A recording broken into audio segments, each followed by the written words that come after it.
시카고 지역 한인교회협의회가 오는 9월 4일 목회자를 비롯한 모든 성도들이 함께 모여 이민교회가 나아가야 할 방향을 소개하는 설명회를 개최합니다.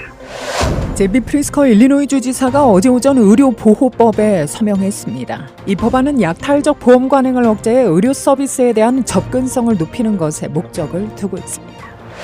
미 전역에서 댕기열이 걷잡을 수 없는 수준으로 확산하자 당국이 주민들에게 감염을 경고했는데요. 일리노이주에서만 27건의 사례가 보고됐습니다. 바이든 행정부가 미시간과 펜실베니아, 조지아 등 3개 대통령 선거 격전지를 포함한 일리노이주 외 7개 주의 전기차 제조 및 조립 현장을 재가동하거나 확장하도록 돕기 위한 보조금 17억 달러를 지급할 것이라고 발표했습니다. 듀페이지 휘튼 지역의 다나다 산림보호구역 내 라이스 호수에서 청록색 조류가 확인돼 당국이 경보를 발령했는데요. 카운티 산림보호국은 녹조가 갈수록 더 심해질 것을 우려해 수질의 상태를 계속 모니터링하고 있다고 밝혔습니다. 시카고 경찰이 주류 및 소매점을 타깃으로 한 일련의 충돌 및 약탈 침입 사건에 대한 경보를 발령했습니다. 명문 다트머스 칼리지에서 공부하던 한인 학생 원장 씨가 지난 7일 뉴햄셔주 커네티컷 강에서 숨진 채 발견되면서 그의 죽음을 둘러싼 의혹이 증폭되고 있습니다. 장 씨의 사망이 단순 사고가 아닌 괴롭힘과 연관됐을 가능성에 무게를 두고 수사를 확대하고 있습니다. 뉴욕대 한인 학생이 운전 중 경찰을 피해 달아나던 절도 차량에 부딪혀 하반신이 마비되었다는 안타까운 소식이 전해졌습니다. 익명의 질문 앱 NGL이 미성년자를 대상으로 서비스를 운영하지 못하게 됐습니다. 창고용 할인마트 코스트코가 오는 9월부터 북미 지역의 연회비를 최대 $10까지 올릴 예정이라고 발표했습니다. 크로거와 엘버튼슨의 합병이 승인될 경우 매각될 약 600개의 매장 전체 목록이 공개되는데요. 여기에는 일리노이주에 소재한 마리아노스와 주얼 오스코 매장 35개가 포함됐습니다. 미 전역의 다이아몬드 슈름스사의 버섯 초콜릿주의보가 발령됐습니다. CDC는 현재 24개 주 이상에서 총 48건의 질병이 발생했고 이 중에 1명이 사망했다고 밝혔습니다. 이상 이 시각 주요 뉴스입니다.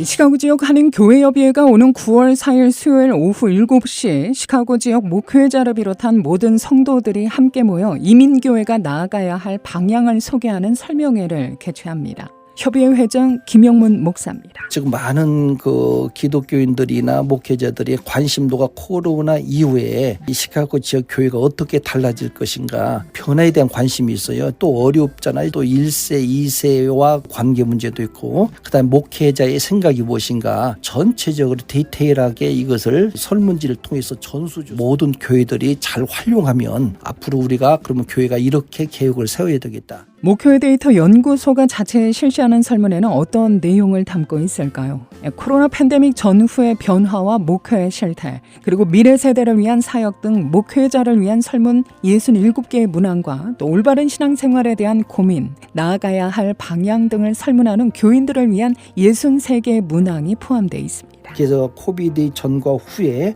교회가 어떻게 변화가 일어났는가 그리고 이제 교회 안에 여러 소그룹들이 있거든요. 현재 잘 되고 있는가 안 되고 있는가 안 된다면 왜 안 되고 있는가 그다음에 이제 미래 세대에 대해서 이제 목회자들에 대한 이런 실태 조사를 하고 교인들은 특히 이제 신앙생활 예배 관한 거 지금 많이 바뀌었어요. 또 한인교회에 대한 생각도 많이 바뀌고 2세들 문제가 심각하잖아요. 교회가 지금 다 노령화되어 있잖아요. 그래서 이제 걱정이 되는 것이죠. 젊은 사람은 없고. 김 목사에 따르면 이 같은 목회자 교인 인식을 파악하기 위한 전수조사는 앞서 지난 2월과 3월 지용군 목회 데이터 연구소에서 미국 전체 한인교회를 대상으로 실시한 바 있으나 조사 범위를 한 도시에 국한해 적용하는 것은 이번이 처음입니다.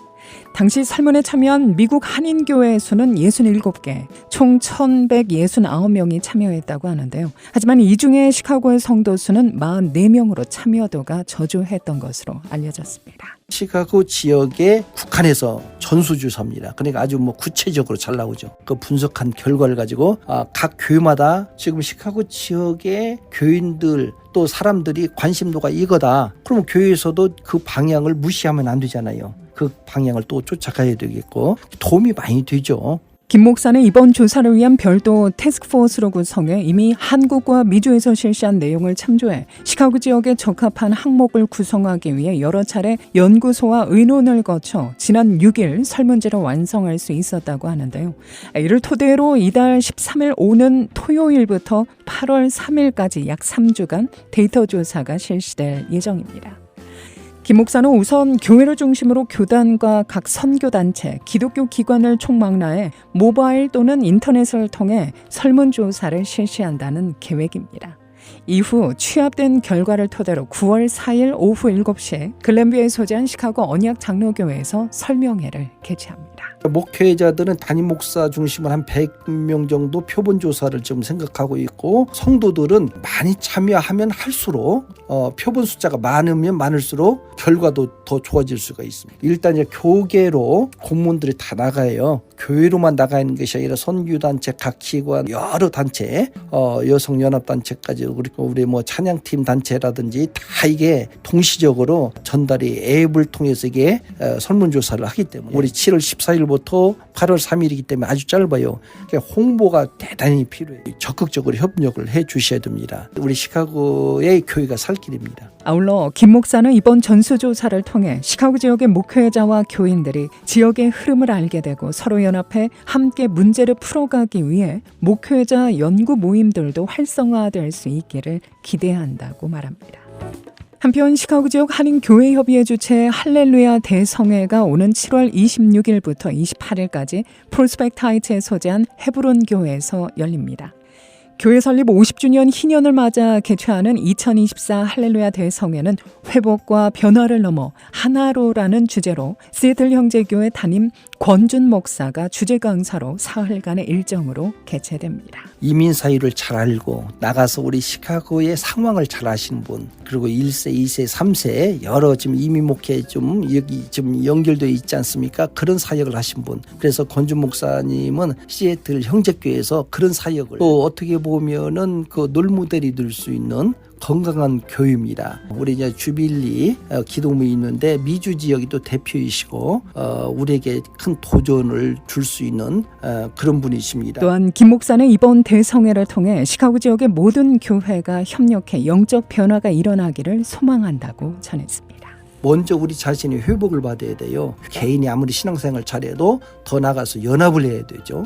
교회의 부르심에 서자, 사명을 가지고 하나님 나라와 의의를 위해서 연합하는 이런 그 주제를 가지고 말씀을 이번에 전하게 돼요. 특별히 할렐루야 대성회는 어른들만 하는 게 아니고 어린이 성경학교도 같이 합니다. BBS를 같이 하기 때문에 훈련을 잘 받은 선생님들을 그곳에 봉사를 하게 됩니다. 아이는 맡기고 은혜를 받고 금요일 날은 모든 교회가 혹시 예배가 있으면 연합 집회에 다 합류할 수 있도록 광고해 주시고 알려주시고 이번에 아마 큰 기대가 됩니다. 그래서 헤브론 교회에서 하니까 여러분들 꼭 참여해 주시면 감사하겠습니다. 한편 성회 후 29일 월요일 오전 10시 같은 장소에서 새 시대 새 목회라는 주제로 목회자 세미나도 마련됩니다.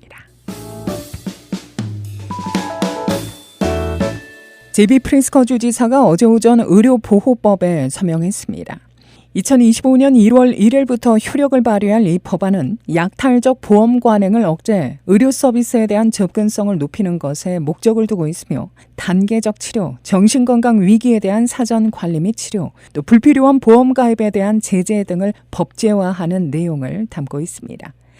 프리스커 주지사는 어제 러쉬 헬스 시스템 빌딩에서 이 법안에 서명했는데요. 그는 수천 명의 일리노이 주민에게 이 법안의 개혁은 치료가 가능함에도 불구하고 치료를 받지 못해 고생하는 것과 또 시기적절하게 필요한 치료를 받는 것의 차이를 의미할 것이라며 어떤 사람들에게는 이 법안이 문자 그대로 그들의 생명을 구할 수도 있다고 말했습니다. 이 법안은 또한 보험회사가 보험 가입을 거부하는 관행을 제한할 것으로 전망됩니다. 미천역에서 댕기열이 걷잡을 수 없는 수준으로 확산하자 당국이 주민들에게 감염을 경고했습니다. CDC는 올 상반기 아메리카 대륙에서만 발생한 댕기열 감염 사례는 970만 건을 넘었으며 이는 지난해보다 2배 증가한 수치라고 밝혔는데요. 또 같은 기간 일리노이주에서만 27건의 사례가 보고됐으며 이 중에 17명이 쿡카운티 거주자로 확인됐습니다. 이외에 뉴욕주에서는 142건, 뉴저지주는 41건, 조지아주 16건, 그리고 플로리다주에서 210건이 보고된 상태입니다. 이 가운데 미국 내에서 감염 사례는 플로리다주에서만 보고됐는데요. 다른 주에서는 여행 중에 감염된 것으로 확인됩니다. 댕기열의 대표 증상으로는 구토와 근육통, 관절통, 두통, 백혈구 감소 등이 있으며 특히 노인이나 유아, 특정 질환을 가진 사람들의 경우 감염 시 더욱 치명적입니다. 한편 당국은 댕기열에 대한 백신이 아직 없기 때문에 모기 물림을 예방하는 것이 댕기열을 피하는 가장 좋은 방법이라며 만약 댕기열 증상이 나타나는 즉시 인근 병원이나 응급실을 방문할 것을 당부했습니다.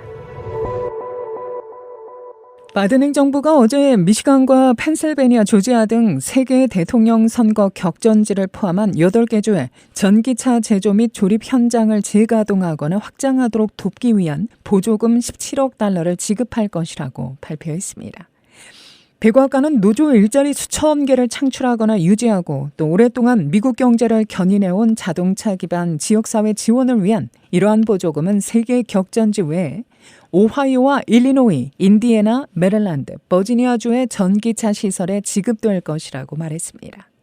이 보조금은 전기 오토바이와 스쿨버스, 하이브리드 파워트레인, 대형 상용 트럭 배터리, 전기 SUV 등 광범위한 자동차 공급망을 포괄하고 있다고 백악관은 덧붙였습니다.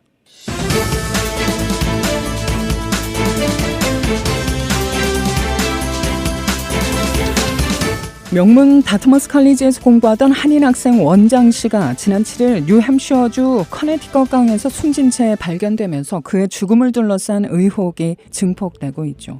현지 경찰은 장 씨의 사망이 단순 사고가 아닌 괴롭힘과 연관됐을 가능성에 무게를 두고 수사를 확대하고 있는데요. 해노버 경찰국에 따르면 장 씨는 지난 6일 오후 7시 30분경 다트머스 보트하우스에서 열린 비공식 사교 모임에 참석한 후 실종됐습니다. 다음날 예정된 행사에 나타나지 않자 실종 신고가 접수됐고 수색 끝에 같은 날 오후 9시 30분경 강가에서 65피트 떨어진 지점에서 그의 시신이 발견됐습니다. 찰스 데니스 해노버 경찰국장은 목격자들의 진술을 토대로 알코올과 관련된 증거가 있다며 또한 익명의 제보를 통해 이번 사건이 신고식과 관련돼 있을 수 있다는 정보를 입수해 이 부분도 수사 중이라고 밝혔습니다. 경찰은 장 씨의 사망이 살인은 아니라고 보고 있지만 사망 원인에 대해서는 여전히 조사 중인데요. 주목할 점은 장 씨가 소속된 남학생 사교 클럽 베타 알파 오메가가 올해 1월 학교 당국으로부터 징계를 받았다는 사실입니다. 이 클럽은 지난해 가을 학기에 발생한 불미스러운 사건으로 인해 제재를 받은 것으로 알려졌는데요. 경찰은 이 징계와 장 씨의 사망 사이의 연관성 여부도 조사 중입니다. 델라웨어주 미들타운 출신의 장 씨는 다트머스 대학에서 바이오케미컬 엔지니어링을 전공하고 달리 연구실의 프로젝트 매니저이자 쉐이어 공고화대학의 연구 조수로 활동했습니다. 또한 국제학생 멘토로도 활약했다고 학교 측은 밝혔는데요. 이번 사건은 미국 대학 캠퍼스 내 사교 클럽 문화와 또 신고식 관행에 대한 논란을 다시 한번 불러일으키고 있습니다.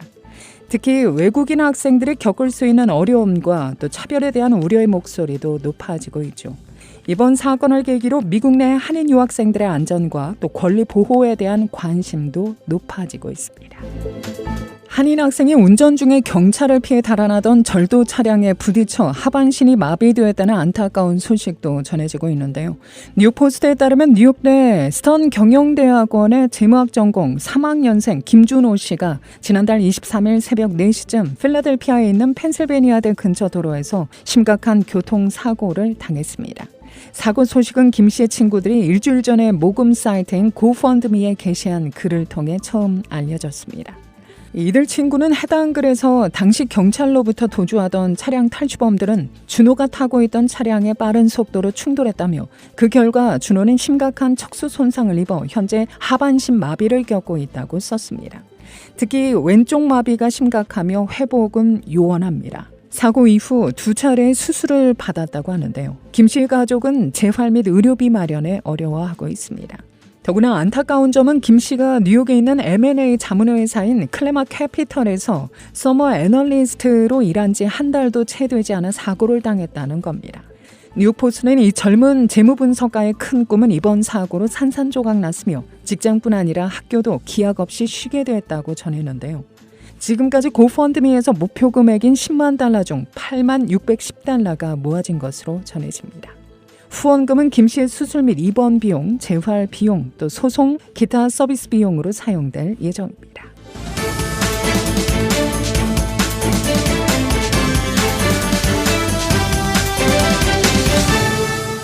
뉴베이지 휘튼 지역의 다나다 산림보호구역 내 라이소 호수에서 청록색 조류가 확인돼 당국이 경보를 발령했습니다. 관리들은 이로 인해 애완동물이나 어린이, 일부 면역이 약한 성인들은 접근을 자제할 것을 당부했는데요. 특히 주민들은 만지지 말고 접촉이 이루어지면 애완동물의 경우 피부와 털을 철저히 씻어내야 한다고 권고했습니다. 뉴페이지 카운티 산림보호국은 녹조가 갈수록 더 심해질 것을 우려해 수질의 상태를 계속 모니터링하고 있다고 밝혔는데요. 녹조, 흔히 남조류라 불리는 이 조류는 왜 발생하는 걸까요? 일리노이 주변 수역에서 자연적으로 발견되고 있지만 클로렐라 등 식물성 플랑크톤으로 인체에 무해한 녹조류와는 근본부터 다릅니다. 남조류는 부영양화 탓에 증식하며 녹조를 일으킵니다. 영양물질이 풍부하다는 뜻의 부영양화는 생활하수, 공장 폐수, 비료 등이 하천으로 유입되면서 물속에 암모니아, 유기질소 화합물 등 영양염류가 많아진 상태를 의미합니다. 부영양화 외에 강한 일조량과 고수온, 또 느린 유속도 남조류 증식을 도와 녹조를 발생시킵니다. 강한 햇빛이 내리쬐는 여름철 고수온은 남조류가 성장하기 쉬운 환경을 조성한다는 거죠. 남조류의 성장의 최적 수온은 68도에서 86도 사이여서 녹조는 흔히 여름에 목격됩니다. 각 요인의 영향으로 과다 성장한 남조류는 녹조로 이어져 물속의 산소를 감소시키고 수질 악화로 이어지는데요. 이는 사람이나 동물이 흡수할 경우 간세포나 신경계에 나쁜 영향을 줄 수 있습니다. 익명 질문 앱 NGL이 미성년자를 대상으로 서비스를 운영하지 못하게 됐습니다.